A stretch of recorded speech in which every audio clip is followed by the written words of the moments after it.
Hello, my name is Samak Srivastav from SGSITS and today we are going to discuss linked list. So let us discuss what is node. So node is collection of two parts or field where one field contains data and second field contains pointer to the next node. Linked list. So basically linked list होता क्या है? Linked list is nothing but a linear data structure and contains collection of nodes like this.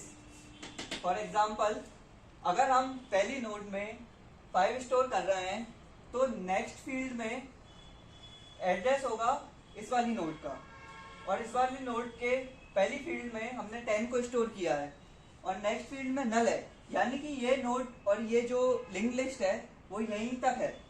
यहाँ नल है इसका मतलब ये यहीं पर बंद हो गई है।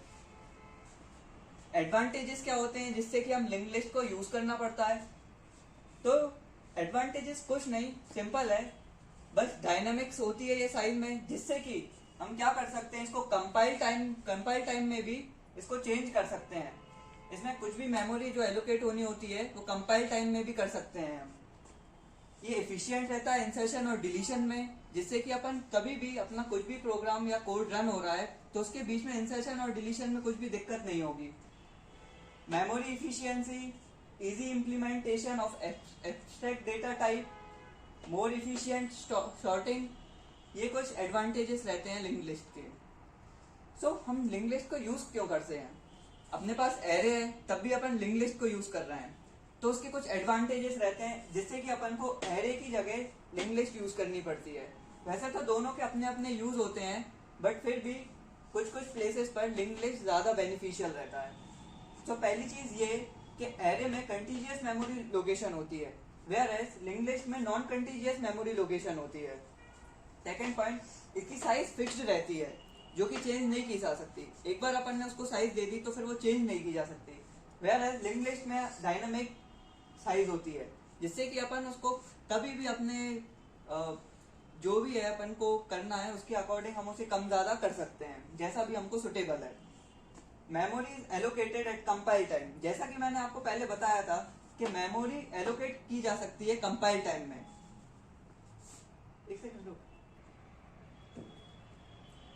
यहाँ पे लिंक लिस्ट में memory is allocated at run time. Run time में मेमोरी को एलोकेट कर सकते हैं अपन लिंक लिस्ट में। इसमें क्या होता है एरे में कि ये लेस मेमोरी लेता है, वेयर एज लिंक लिस्ट में मेमोरी थोड़ी ज्यादा लेता है लेकिन काम एक नंबर करके देता है। एलिमेंट इजीली एक्सेसिबल रहते हैं एरे में, वेयर एज लिंक लिस्ट में element accessing requires the traversing of whole link list. पूरी लिंक लिस्ट की ट्रैवर्सिंग लगती है अगर इसमें अपन को एक्सेस करना पड़ता है एलिमेंट को। Insertion and deletion takes time, array में थोड़ा सा टाइम लगता है, वेयर एज लिंक लिस्ट में बहुत ज्यादा तेज होता है ये, इसलिए हम मोस्टली इसको यूज करते हैं लिंक लिस्ट को, क्योंकि इसमें इंसर्शन और डिलीशन बहुत फास्ट रहता है, क्योंकि लिंक लिस्ट जो है वो डीएमए पे काम करता है। डीएमए का फुल फॉर्म क्या होता है? डायनामिक मेमोरी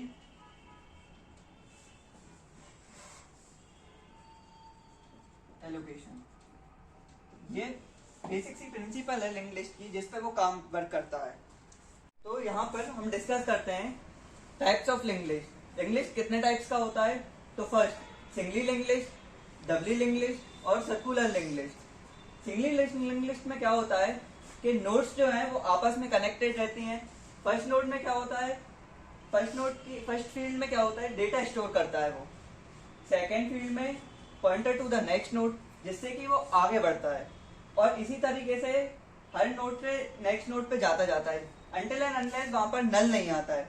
जैसे ही वहां पर नल आता है नोड में, नोड वहीं पर बंद हो जाती है।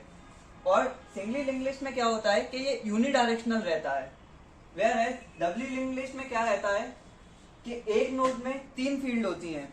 3 फील्ड में क्या होता है कि एक पहले बीच में रहता है क्या, डेटा, जो भी अपन को उस नोड के अंदर डेटा स्टोर करना है वो इसमें रहता है। इसके पहले वाली नोड में प्रीवियस नोड का एड्रेस रहता है और इसमें pointer to the next node रहता है। तो इससे क्या रहता है कि अपन आगे पीछे कहीं भी जा सकते हैं, ये यूनिडायरेक्शनल नहीं रहता। ये एक बेनिफिशियल पॉइंट भी है डबली लिंक लिस्ट का सिंगली लिंक लिस्ट के ऊपर। उसी तरीके से सर्कुलर लिंक लिस्ट में क्या होता है, वो दो तरह की रहती है, सर्कुलर सिंगली लिंक लिस्ट और circular doubly link list. Circular singly link list और डबली लिंक लिस्ट में क्या होता है, ये सिंगली और डबली की ही प्रॉपर्टीज को यूज करता है। सर्कुलर का बेसिकली आपको पता ही है, सर्कुलर का मतलब क्या होता है, एक लूप में चलना, एक लूप में चलना। ये जो लिंक लिस्ट है, इसमें ये जो नोड है, ये इसमें पॉइंटर रहेगा नेक्स्ट नोड का, इसमें पॉइंटर रहेगा नेक्स्ट नोड का, और इसी तरीके से जो लास्ट नोड रहेगी उसमें पॉइंटर रहेगा फर्स्ट नोड का। तो इस तरीके से ये एक लूप में वर्क करता जाएगा। जैसे कि आप म्यूजिक सुनते हैं तो आप जब उसको एक लूप पे डालते हैं तो वो म्यूजिक बार बार प्ले होता जाता है। उसी तरीके से ये होता है कि एक लूप में चलता जाएगा, क्योंकि इसमें कहीं पर भी जो सेकेंड फील्ड रहती है नोड की उसमें नल नहीं है, हमेशा एक एड्रेस ही मिलेगा, तो वो हमेशा उस एड्रेस पर पास होता जाएगा और हमेशा चलता जाएगा, कंटिन्यूअस रन होता जाएगा। तो सर्कुलर सिंगली लिंक लिस्ट में क्या होता है कि जब आप इसको रन करते हैं तो ये एक ही उसमें चलता जाता है, लूप में चलता जाता है, क्योंकि कहीं भी नल नहीं है। बस इसका भी एक ही ड्रॉबैक रहता है कि ये भी यूनिडायरेक्शनल है, एक ही डायरेक्शन में चलता जाएगा, क्योंकि इसमें प्रीवियस नोड का एड्रेस नहीं है कहीं भी। Whereas circular doubly link list में क्या रहेगा कि यहाँ पे प्रीवियस नोड का एड्रेस भी रहता है, तो इससे कि अपन इस पर भी आ सकते हैं, और इधर पे नेक्स्ट नोड का भी एड्रेस रहता है तो अपन यहाँ भी आ सकते हैं। ये एक बेनिफिशियल पॉइंट रहता है सर्कुलर डबली लिंक लिस्ट का। ये स्टार्ट होती है, फिर ये यहाँ से यहाँ आ जाती है, फिर यहाँ पे एड्रेस देखती है तो वो यहाँ से इस नोड पे आ जाती है, और इस नोड पे एड्रेस मिलता है उसको वापस हेड का, तो वापस यहाँ पर आ जाती है। इसी तरीके से ये एक लूप में वर्क करता जाता है। और अगर अपन रियल लाइफ एग्जांपल्स देखेंगे लिंक लिस्ट के, तो कुछ इस तरीके से देखते हैं अपन। पहला वो म्यूजिक प्लेयर में काम आता है, आप आगे पीछे कहीं भी आप आपकी उसके हिसाब से एडजस्ट कर सकते हैं। अरिथमेटिक ऑपरेशंस में काम आता है, वेब ब्राउजिंग में काम आता है। तो ये रहे कुछ लिंक लिस्ट के एग्जांपल्स और टाइप्स कि किस तरीके से लिंक लिस्ट वर्क करता है, क्या होता है क्या नहीं होता है। Thank you.